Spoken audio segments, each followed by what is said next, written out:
In the beginning, there was only chaos, the gaping emptiness.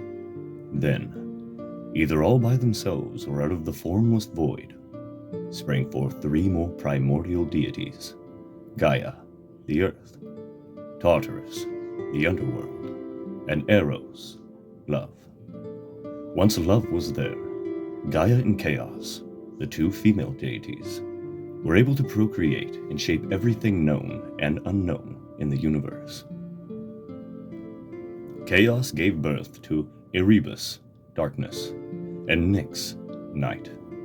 Erebus slept with his sister Nyx, and out of this union, Aether, the upper, bright air, and Hemera, the day, emerged. Afterward, feared by everyone but her brother, Night fashioned a family of haunting forces all by herself. Among others, her children included the hateful Moros, Fate; the Black Cur, Doom; Thanatos, Death; Hypnos, Sleep; Oneiroi, Dreams; Gyrus, Old Age; Oizus, Pain; Nemesis, Revenge; Eris, Strife; Apat, Deceit; Philotes, Sexual Pleasure; Momos, Blame; and the Hesperides, the Daughters of the Evening. Meanwhile, Gaia gave birth to Uranus, the starry sky. Uranus became Gaia's husband, surrounding her from all sides. Together, they produced 3 sets of children: the 3 one-eyed Cyclopses, the 300-handed Hecatoncheires, and the 12 Titans. However, Uranus was a cruel husband, and an even crueler father. He hated his children, and didn't want to allow them to see the light of day. So he imprisoned them into the hidden places of the earth, Gaia's womb. This angered Gaia, and she plotted with her sons against Uranus. She made a harp, a great adamant sickle, and tried to incite her children to attack Uranus. All were too afraid, except the youngest Titan, Cronus. Gaia and Cronus set up an ambush for Uranus. As he was preparing to lay with Gaia, Cronus castrated him with the sickle, throwing his severed genitals into the ocean. It is unclear as to what happened to Uranus afterwards. He either died, withdrew from the earth, or exiled himself to Italy.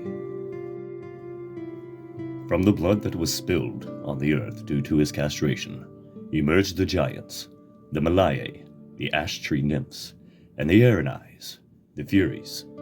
From the sea foam that was produced when his genitals fell into the ocean, arose Aphrodite, the goddess of beauty. Cronus became the next ruler. He imprisoned the Cyclopses and the Hecatoncheires in Tartarus, and set Dragoness Campe to guard them. He married his sister, the Titaness Rhea, who bore him 5 children. However, Gaia and Uranus had both prophesied that Cronus would eventually be overthrown by one of his sons. So much like his father, Cronus maltreated his children, devouring each of them at the time of birth. Rhea was distressed by Cronus's treatment of her children, and just like Gaia before him, plotted against her husband. On the advice of her mother, when it was time to give birth to her 6th child, Rhea hid herself on Crete, leaving the newborn child to be raised by the nymphs on the island. To conceal her act, she wrapped a stone in swaddling cloths and passed it off as a supposed baby to Cronus, who, unaware of her intentions, swallowed it yet again.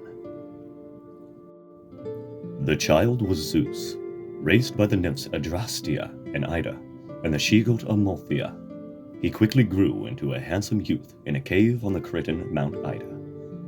When the time came, he left Crete to ask his future wife, the Titaness Metis, wisdom, for advice on how to defeat Cronus.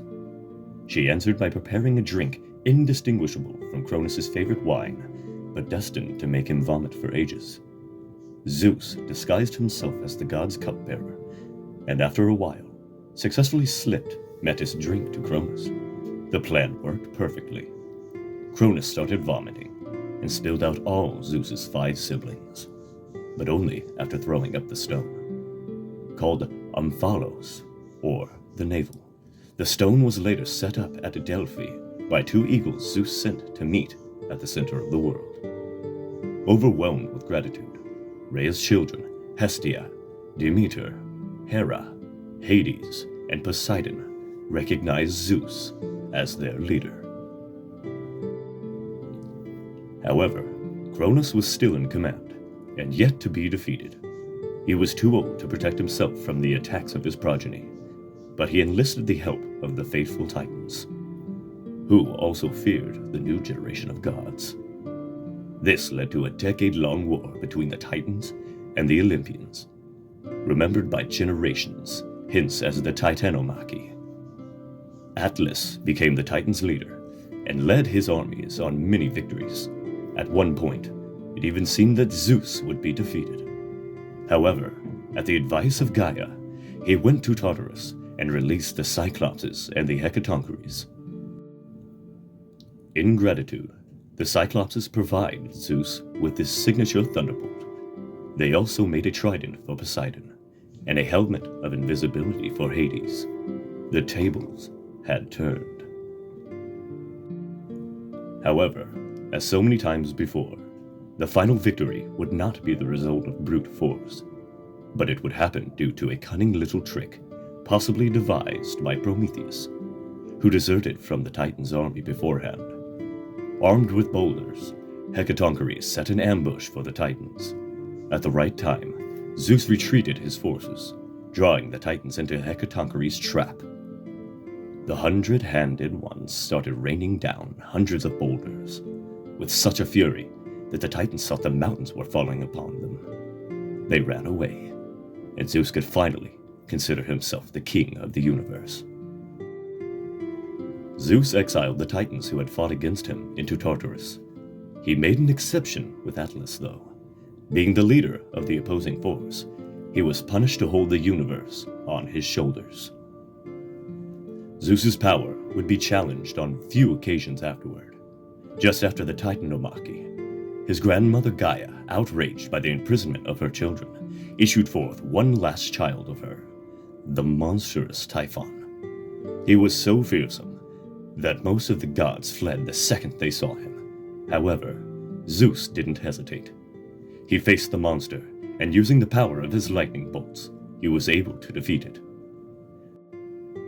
Typhon was subsequently buried under Mount Etna in Sicily. They say that you can still hear him growling under the volcano, and that someday in the distant future, he will return to challenge Zeus once again.